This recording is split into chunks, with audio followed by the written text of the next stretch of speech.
Iyabo Ojo, Nollywood actress, is a household name and a frontliner in the Yoruba movie circle, even as she maintains a crossover appeal with the English counterpart.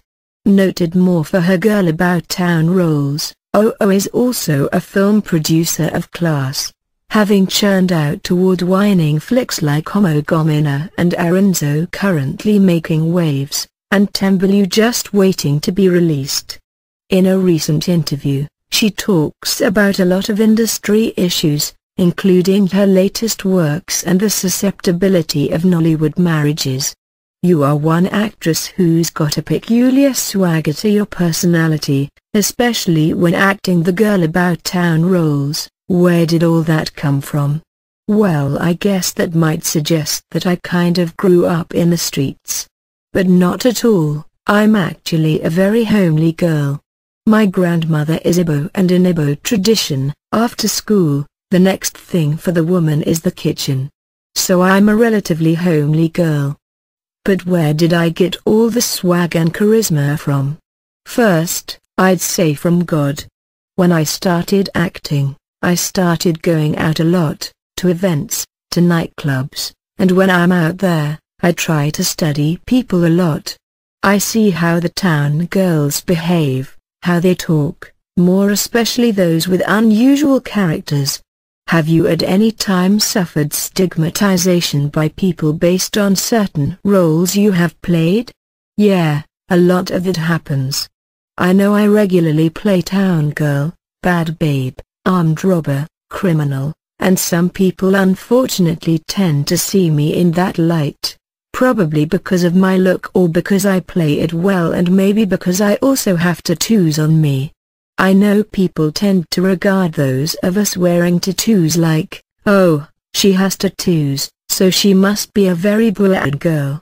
However, when they have the opportunity of getting close to me, the equation usually changes, and the next thing is, Iyabo, are you always this quiet? Your latest film, Arinzo, has all the trappings of a blockbuster. What has been the response in the market? It's been wonderful. Even up till this moment, I keep getting messages from my fans and they're just loving it. The good news is that the concluding part is going to be out this September, and I'm sure they can't wait to see it. This is the first time I'm dividing my films into two, which is a way of combating the piracy menace. But I'm glad they're looking beyond that. Aside Arinzo, what other films have you produced? I have Tembelu. It's the first old-school comedy in Yoruba. The promo is already out, but we want the concluding part of Arinzo to hit the market before we release it. And there is a new UFO which I shot for Iyabo Ojo, who has been my PA for over 9 years. She's the producer, but I am the executive producer. Of course, I have talked about Omo Gomina. Tembelu is in the studio, as we speak, and once that is out, I'll be going on location again to shoot another movie. What were the challenges making that movie, considering that it is a Yoruba movie, shot mainly in Ghana and featuring some Ghanaian acts as well?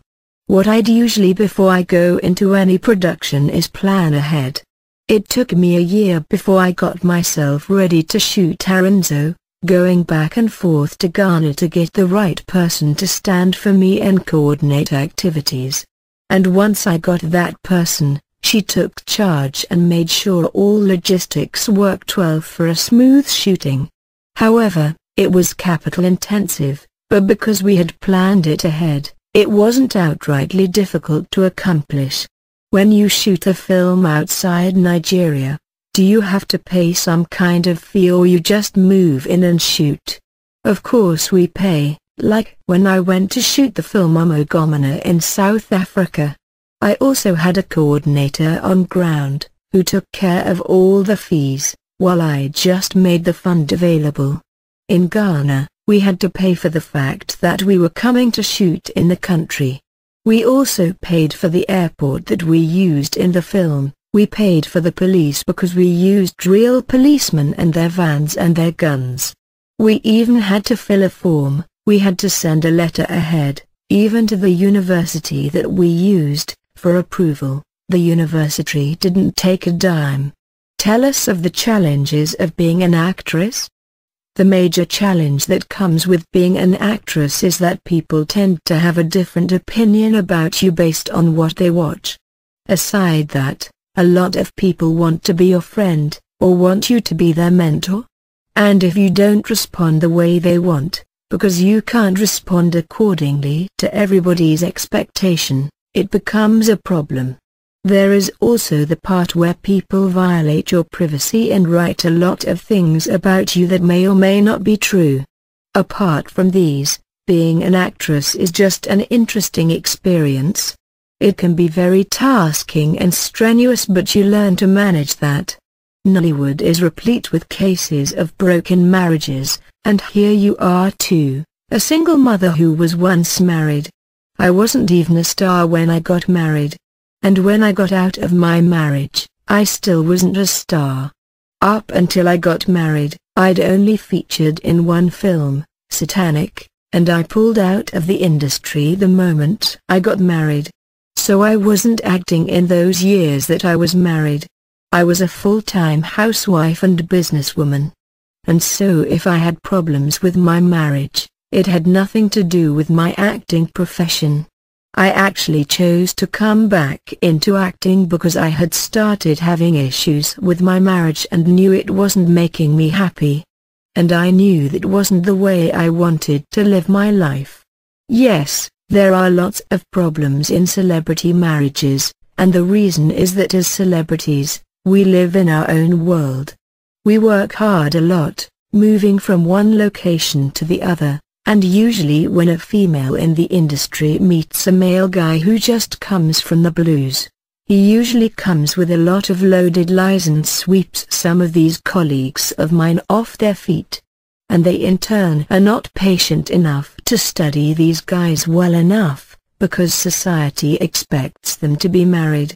So people tend to marry for specific reasons, and as far as I am concerned, you mustn't be able to define the reason you love someone to the extent of marriage.